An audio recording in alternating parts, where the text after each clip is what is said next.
I do want to review kind of real quickly the chronological order of what's going on. The textbook covers this in a very thematic way, touches on themes. So it's sometimes hard to kind of understand how the Civil War is, kind of playing out over time, just due to the nature that that the textbook covers it. So initially, of course, we already talked about Fort Sumter. We're not going to go there again, but maybe I'll use a different color here. Let's use green. The first Battle of Bull Run, that was the first major land engagement. And in terms of the way that the Civil War was fought, for the most part, it was mostly fought in Virginia between the Confederate capital city of Richmond, right? Richmond, Virginia is the Confederate capital, and Washington, D.C., which was the capital of the United States. Initially, Union armies believed that the war would be over quickly. It'd be a decisive victory, and so they just marched in a straight line, so to speak, capture Richmond, Virginia. When they ran into Confederate armies at the first Battle of Bull Run, they lost, right? And even from the very onset of the war, already the nature of the war had changed. I had mentioned earlier, or the chapter mentions a little bit earlier. Let's see if we can find this in our, let's see if we can find this in our notes here. Let's see.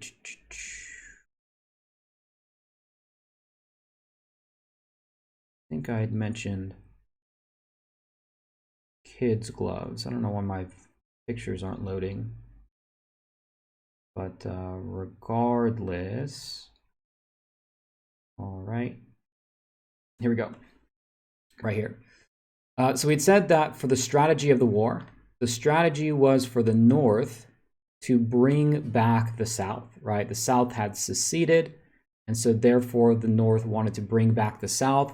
Before the Battle of Bull Run, the idea was to do it with inflicting as little harm as possible, right? The idea was to bring back the South while inflicting as little harm as possible.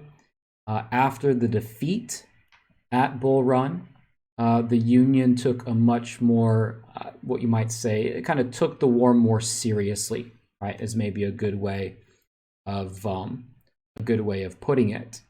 And as Union armies began to, as the back and forth occurred, the Union did very poorly.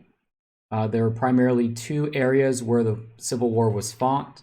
One was Virginia. I don't know why it does that. Virginia. And one was the West. In the West, things were going much better for the Union. In Virginia, as evidence of the first Battle of Bull Run, things were going a lot more poorly. So as the war continued to drag on and continued to fight, again, the official stance by Abraham Lincoln, when the war began, was still what he said in the first inaugural address, which was to leave slavery where it exists, that he has no intention of prohibiting it. But as Union armies began to make their way into the South, anywhere a Union army went in the South, essentially slavery was being abolished in a very practical sense. Regardless of what the politicians said back in Congress, Union generals understood that returning former slaves to their masters only helped the Confederate war effort. Congress helped out by passing the Confiscation Act, which again gave these generals the legal coverage to confiscate, again, quote unquote, property. And what we mean by this is, slaves who had escaped to, Union lines. And, the war continued to go very, very poorly, right?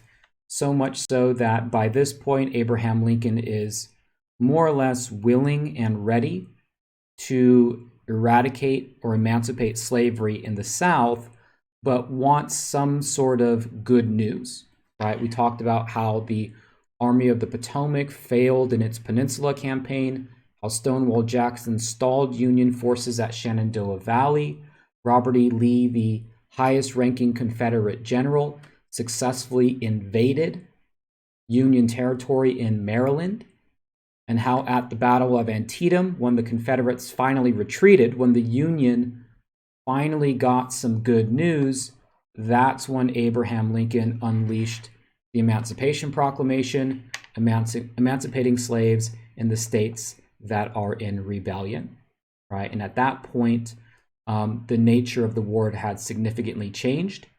It meant that now if the Union won, and there was still an if at this time, that slavery would be abolished, right? Very clearly, it would be abolished. This also led to the Union using, for the first time in the Civil War, black regiments, right? Now that the war is explicitly about abolishing slavery, there really was no reservation or no reason not to use black soldiers in the Union Army, which they did, right? The 54th Massachusetts being a good example of that. So that's essentially where we had left off. And again, it's a little bit hard to kind of track the chronology there, but hopefully that sort of clears things up a bit. The following year, 1863, proved to be the year of decision, or in other words, the year that mattered. Confederates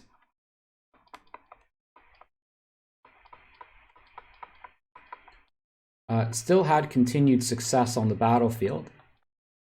So much so that Confederate armies invaded Pennsylvania in 1863. This is the second Confederate invasion of the North. This time a free state of Pennsylvania. By this point, for the South, they're seeking a quick victory, either with Union surrender or getting some sort of alliance with Great Britain.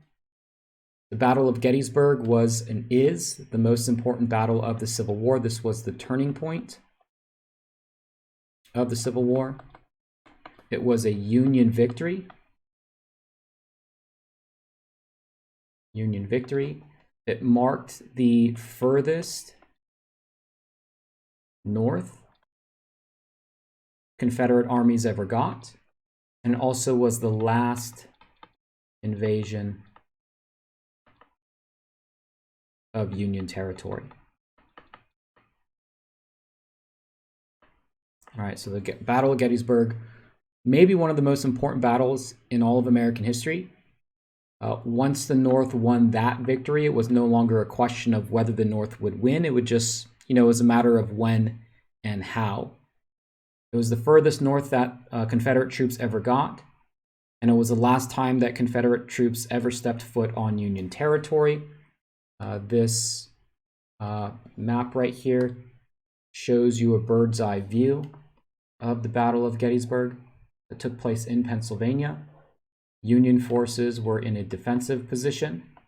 Confederate forces attempted to attack, including the famous Pickett's Charge. So the Pickett's Charge was the failed Confederate attack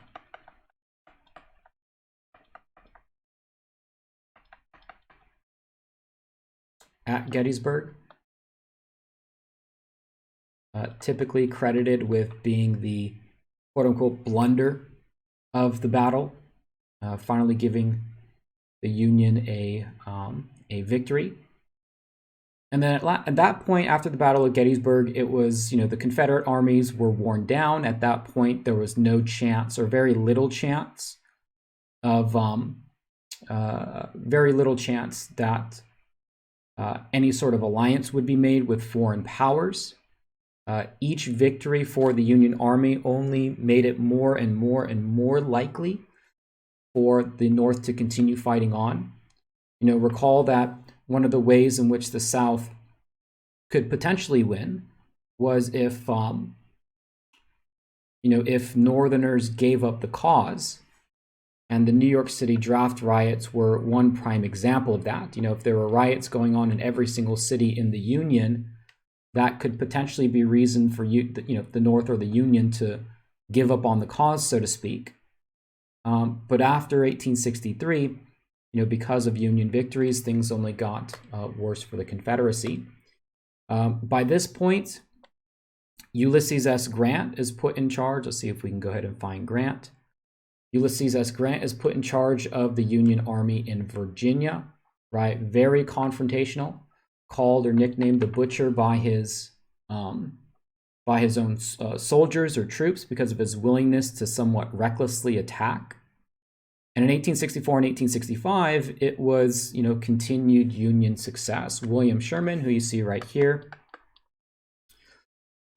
was responsible for both the capture of Atlanta, which was a major Confederate city, and what is called the March to the Sea. So William Sherman, we'll say Union general,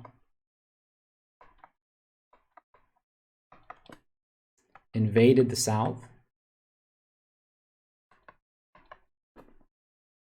given his own army to do so, captured Atlanta, so we'll say captured by Sherman. And what this allowed for in 1864, if you remember, was that this allowed for the re-election of Lincoln.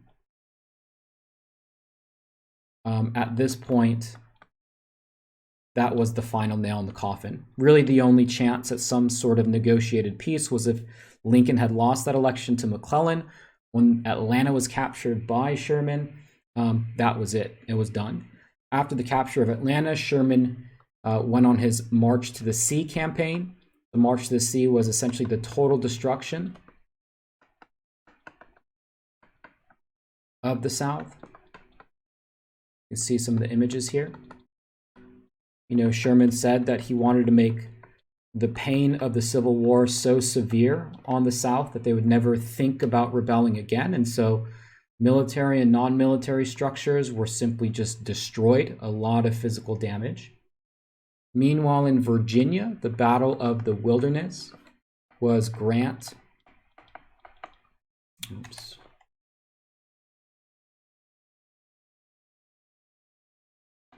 attacking General Lee's army, which had very heavy casualties. In fact, many of the casualties in the Civil War overall occurred in these later years, 1864 and 1865. Grant and the Union simply just had more men and would continue to attack, so much so to the point that nearly all of these battles, the Union lost more men, more Northerners died, and actually overall in the Civil War, more Northerners died. But the point was that for every 2 soldiers the North lost, they could easily replace them with the big population, whereas for every 1 Confederate soldier that died or was no longer able to fight, they didn't have the soldiers or men to replace them. Finally, Grant pursued Lee at Appomattox Courthouse. Robert E. Lee and the Confederate Army, no longer able to continue on the fight, surrendered to Union General Grant. Appomattox Courthouse is the last battle of the Civil War. All right, last battle of the Civil War.